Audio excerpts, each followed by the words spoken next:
Continuando a anulação, então nós vimos que na anulação ocorre a extinção do ato administrativo ilegal através do controle interno, ou seja, através da própria administração pública, ou através de controle externo, ou seja, pelo poder judiciário, certo? Os efeitos em regra da anulação retroagem, ex tunc, retroagem até a data da criação ou da produção do ato, correto? Então, efeitos ex tunc, a regra é essa.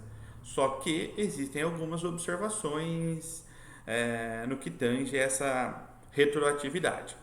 A primeira observação é no que tange ao terceiro de boa-fé, como nós falamos no vídeo anterior. O terceiro de boa-fé, se ele não teve ciência do ato administrativo legal, se ele não participou na produção desse ato administrativo legal, se ele agiu de boa-fé, os efeitos para esse terceiro de boa-fé passam a valer da data da anulação do ato administrativo e não da data da criação do ato administrativo. E se isso não for possível, ele será indenizado. A segunda observação é no que tange ao ato administrativo praticado por um funcionário de fato. Professor, e o que vem a ser um funcionário de fato? É aquele funcionário que tem um vínculo formal com a administração pública, mas com algum defeito de legalidade na sua investidura. Ou seja, vamos pensar num exemplo: é o servidor público que foi nomeado por uma autoridade incompetente para nomeá-lo. Para corrigir isso, basta que uma autoridade competente o nomeie.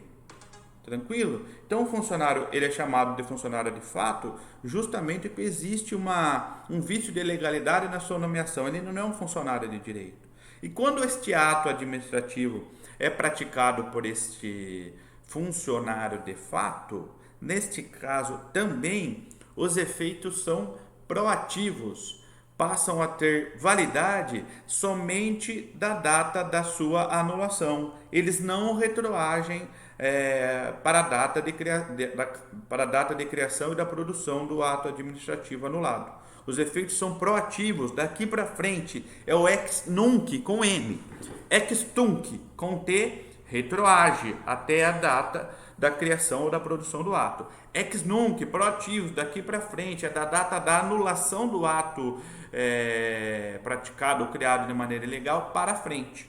Então, quando um ato administrativo é praticado ou é realizado por um funcionário de fato, que é aquele que tem vínculo formal com a administração pública, mas essa formalidade possui algum vício de legalidade, os efeitos desta anulação, eles são proativos. Ou seja, ex nunc com N, da data da anulação para frente, daqui para frente. Tranquilo, gente? Uma terceira observação que eu fiz para vocês no nosso material de estudo referente à anulação é referente à convalidação. O que seria a convalidação, professor? É quando a própria administração pública corrige um ato, um vício de ilegalidade num ato administrativo por ela praticado. Nós dizemos que a convalidação ocorre quando a própria administração pública vai lá e corrige um vício de legalidade num ato que ela praticou, certo? Isso se chama convalidação. Em algumas possibilidades isso é possível. Tranquilo, gente? Vamos só rever então a anulação. Anulação é a extinção do ato administrativo ilegal praticada pela própria administração, controle interno, ou pelo Poder Judiciário, controle externo. Em regra, seus efeitos retroagem para a data da criação ou da produção do ato, efeitos ex tunc, retroação, retroativos.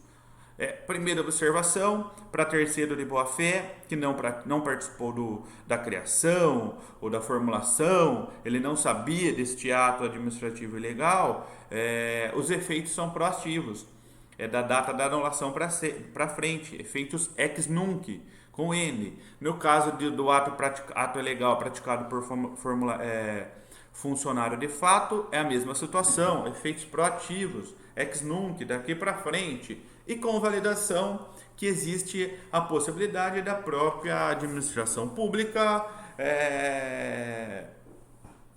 rever, corrigir um vício de ilegalidade num ato praticado por ela.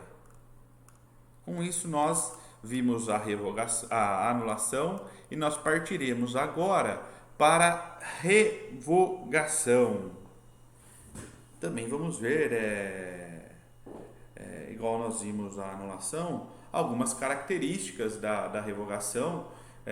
Essas características vocês vão ver que diferem a revogação da anulação, certo, gente? Primeira característica que difere a revogação da anulação.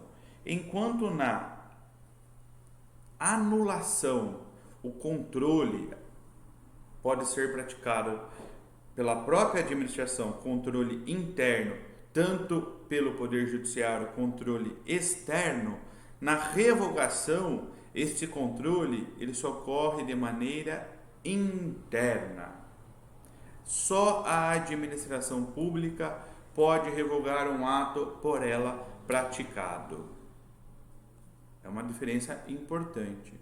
Uma segunda diferença de revogação e anulação é a seguinte: enquanto na anulação, tanto os atos administrativos discricionários como os vinculados são passíveis de controle de legalidade, portanto passíveis de anulação, no que tange à revogação, somente os atos discricionários podem ser revogados, certo? Lembrando que os atos discricionários quais são?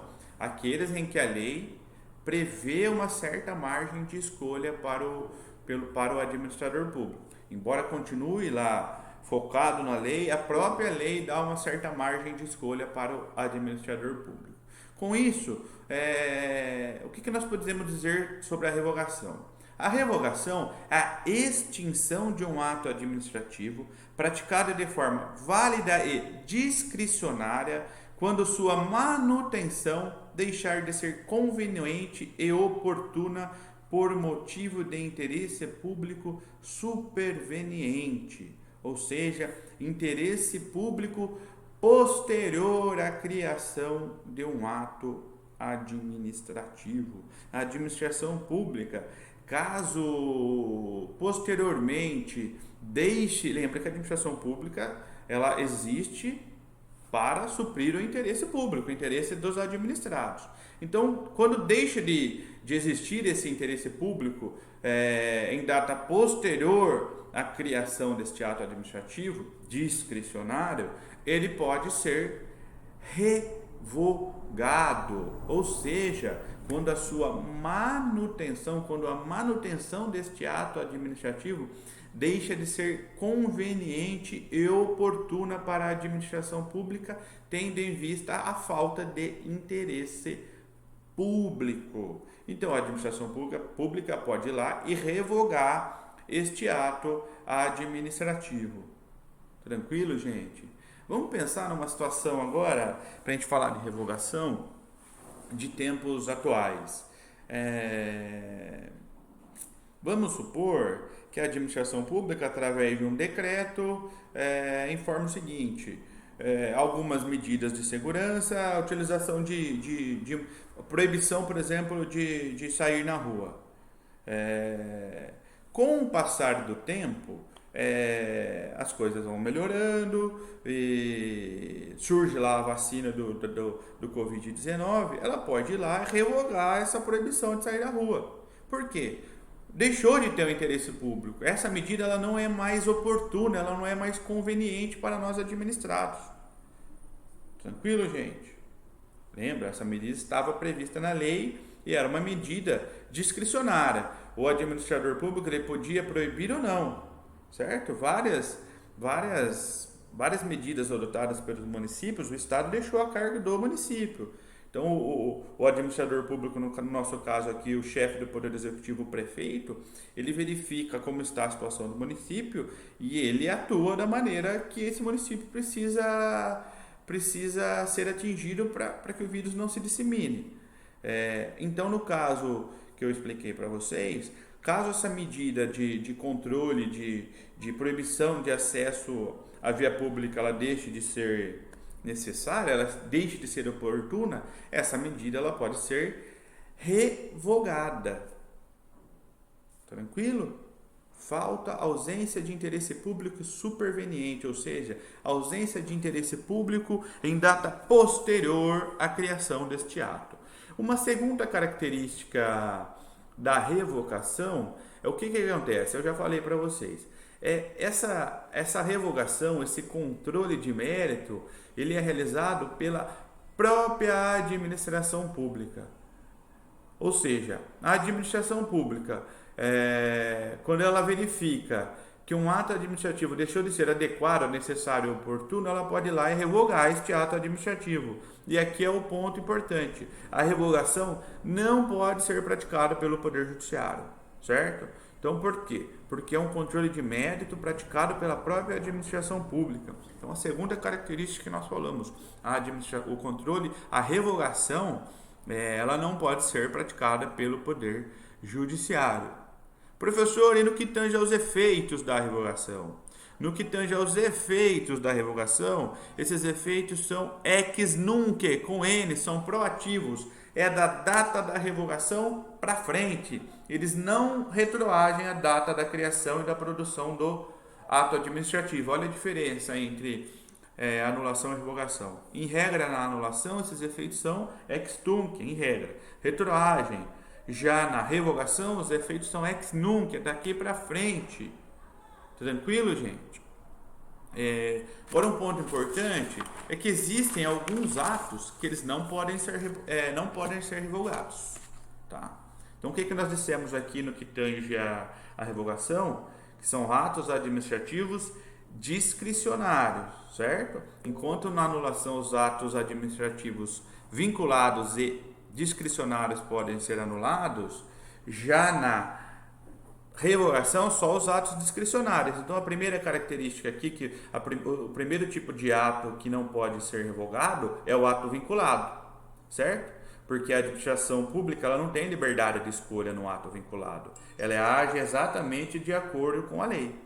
O administrador público só faz o que a lei determina quando este ato é vinculado. No discricionário também, gente. Vamos lá. Só que a lei dá alguma margem de escolha para o administrador público atuar, certo? Então, o ato administrativo vinculado, ele não pode ser revogado. Vamos continuar no vídeo anterior.